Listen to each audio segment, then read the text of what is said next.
Hi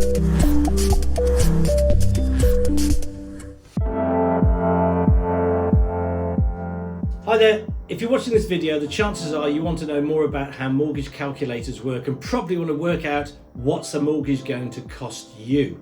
And it's not as easy as you think. So I'm going to, in this short video, tell you about some of the tricks that companies get up to online. So if you're Googling looking for mortgage calculator, what to beware because you could get caught out. And then I'll explain a little bit about how calculators work and what to look out for if you want to get a quote. So firstly, my name's Steve Walker, Promise Money. You'll see I'm dressed as a meerkat today, so I'm going to be talking about comparison sites. And if you want more information, you can get it from our website, promisemoney.co.uk. But let's talk about the 4 types of companies you could encounter or you're likely to encounter if you go online and you're looking for a mortgage calculator. So the first is unauthorized lead generators. These are companies that advertise. They are great at advertising, but they are not mortgage specialists. They are not generally authorized by the FCA, so they can say what they like to a great degree, and often do. They can accentuate the positives and not tell you about the negatives. And effectively what they do, as the name suggests, lead generators, they want to capture your information and sell it to somebody else. So they will pass you on to another company who will then phone you up and say, oh, you've been on such and such a website, my name is this, da da da da da da. Now, and that's great if you want to be passed to somebody you don't know, because you don't know what their terms and conditions are going to be. You don't know whether they're any good at their job. What you do know is that they are probably paying for that lead, and to cover the cost of that lead, they might be charging a higher fee for their advice or whatever they might be doing. So lead generators, I would just say steer well clear of, because what they say on their website can't be relied upon. Who they pass the leads to, you don't know, and you could be paying more as a result. Next, we've got the comparison sites. Now, comparison sites, what are they? They are lead generators at the end of the day. They are good at advertising, and they go out there and they will generate information and pass your leads to another party. The difference between them and an unauthorized lead generator, and this is generally speaking, is they're probably, if they're a proper organisation, and you know the big names out there, I'm not going to tell you, but if they're a proper organisation, they're probably going to be FCA authorised. Therefore, they have to be fairly honest and upfront about what they tell you. As a result of that, they don't tell you very much at all. But their business model is to get you onto their website and for you to apply and for them to then pass your details to somebody else and make money off the back of doing that. So it is similar to lead generators. The difficulty with mortgages is that unlike car insurance, where you can put a little bit of information in and get a fairly accurate quote, with mortgages it doesn't really work that way, because there is so much more to it, including advice. And you'll notice that your car insurance is generally not advised. With mortgages, there's going to be advice in there somewhere, or there certainly needs to be advice in there somewhere. So your comparison sites, they could give you an indicative rate with a particular high street lender, but doesn't mean you're going to get it, because they've not asked enough questions to know, so that you know that you will. Or they might just get your information and pass you on to another specialist organisation who will phone you back, and again, we're back into lead generator scenarios. So I'm not a great fan of comparison sites. What else have we got? Direct lenders. That could work for you. If you know a lender is going to offer a product that you not only want, but will qualify for, then you could apply direct to a lender. They tend to rely, certainly the prominent ones, they tend to rely on your credit score. So the credit score must be good, and your profile must be great. So you've got to tick lots and lots of boxes. If you tick those boxes, you could get a good deal by going direct to a lender. And some comparison sites will direct you straight to a lender. However, you are cutting out 99% of the rest of the market. And the important thing to remember about that lender is they're going to tell you what's the best that they've got. They're not going to tell you about their competitor down the road who's got something better. And if their credit score means that you don't get this product, but you get this product, a higher one, a higher rate, they're not going to say to you, yes, but there's another company down the road who's got a better credit score than us, and you can actually get a cheaper rate with them. So you're going into this world with blinkers on. The direct lenders aren't going to offer you any other products apart from their own. So you're not going to get, whilst they'll give you advice, it will be advice from their narrow range of products. You know, from the 3 products that we have that you qualify for, we think this is the best, which isn't really advice at all. It's just something they're forced to do because the regulator forces them to go that way. So that's your direct lenders. And then finally, you've got your brokers. And brokers are very different because, firstly, they're going to give you advice from the whole of the market, or certainly a panel that represents the whole market. They have to have your best needs, your best interests at heart. They have to advertise accurately and honestly. They've got to make sure that they tell you the pluses as well as the minuses. Everything has to be balanced. They are highly regulated individuals or firms, and you're getting access to the whole market.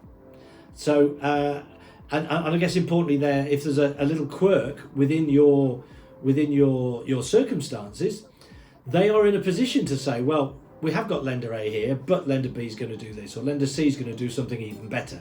That's what a broker should be doing for you. They should be finding the most suitable product for you. So in an ideal world, you're probably thinking, mortgage calculator, let me put some information in and get it, and it spits out an answer. Let's talk about some of the information you have to put in and why it isn't that simple. Loan to value, what's your house worth, how much you're looking to borrow against it. That's a fairly simple one. Your income, what's your proven income? How long have you been in your job? How stable is your job? Is the income proven? Is it bonuses? Is it because some lenders will say, well, we'll take a percentage of bonuses, we won't take all of it. So there's all of those factors that go into it. What's your credit history? Again, a broker's going to take all that into consideration across multiple lenders. What's your property type? What's the condition? What's the purpose of the loan? And most importantly, what's your personal circumstances? And I think this is where brokers come into their own, really, because they're going to ask you a whole load of questions about what you've done in the past and what you're planning to do in the future. And they're going to tailor a suitable product around that from a whole panel of lenders which represents the entire market. And the reason that's important is that sometimes you can't tick every box. You know, customers come to us and they say, well, I'm after the largest amount at the lowest rate. Well, straight away, you can't get the lowest rate for the largest amount, because most lenders will say, well, if you want to borrow up to this loan to value, we'll charge you that. But if you borrow at a lower loan to value, we'll charge you a bit less. So straight away, you've got a conflict there. We want the largest amount, lowest repayments, lowest fees, da-da-da-da-da. There's always a compromise that's going to come into that. And again, brokers are going to sort that out for you as well. So just to talk about the whole advice piece and elaborate on that a little bit, I suppose, by knowing what you're going to do in the future and what your plans are, your broker's going to know, well, do you want a fixed rate? How long do you want that fixed rate for? Because if you get into a fixed rate, you've got early redemption charges. That's not good for you if you're going to be selling the property in 2 years. That's not good for you if you're going to come into some cash in 2 years and you're going to make a lump sum repayment on the mortgage to reduce your outgoings. So they're going to take things like that into consideration. In terms of product type, well, do you want fixed? Do you want variable? Do you want to go discounted rate? At the moment, you know, there's lots of different ways of looking at this. We're at a time where it's predicted that interest rates are going to drop. So some people are saying, well, I'll go variable, but that means your rates are quite high at the moment. Others are saying, well, I'll go in for a 2-year fixed because we think in 2 years' time the rates will have dropped, and then I can go on to whatever product that lender's got at the time. And there are other people who say, well, no, I'm going to go into 5-year fixed, or because of the way affordability works, and I've done a video on this about affordability, they go for a 5-year fix because that means they can borrow more. So there's all of those bits that go into it as well, which you're not going to get from your comparison site. And you're not going to get from definitely from lead generators. Other things, early repayment charge I've mentioned, debt consolidation. Do I pay off this debt or do I pay off that one? You might have to pay off lots of them to actually get the affordability to fit, but you shouldn't necessarily pay off all of them just because you can, because some might be at a really low interest rate. So why would you pay that off? Actually, don't pay that off now, because in 6 months you can afford it. In 6 months, it'll all be gone anyway, and you're paying a low rate. So why would you borrow at a higher rate? Factors like that.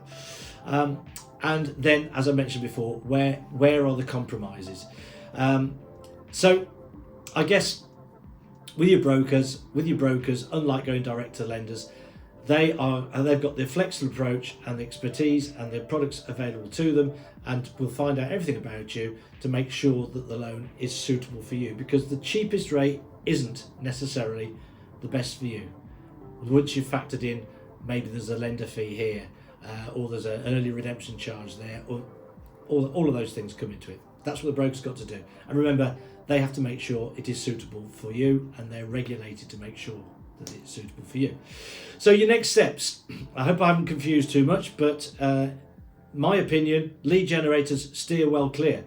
They're not authorised, and they don't really add much value other than they're really good at getting themselves onto the front page of Google or whatever it is, and they're probably paying pay-per-click to do it. So steer well clear. Comparison sites, decent companies, but you're not getting the whole of the market. You're being forced to choose. Do I want to just go to an organisation I don't really know, or do I go to a direct lender because it's been offered on this great rate on the comparison site, but you don't know whether you qualify? So there's all sorts of issues in there. Direct to lenders, yes, you could do that, but as I said, you might pick the wrong lender and you're just getting the best that they've got at that time. You're not getting the whole of the market. Or do you go to a broker? Well, you can guess what my opinion is on that. I go to a broker every time.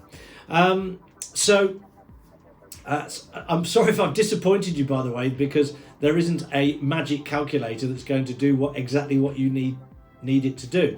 But that's how I see it, and those are the options that I think you've got, and I hope you found it useful to understand when you're entering your information and applying online, what's going to happen to your data, who's it going to go to, what are they going to do with it, and are they going to be the best people for you anyway?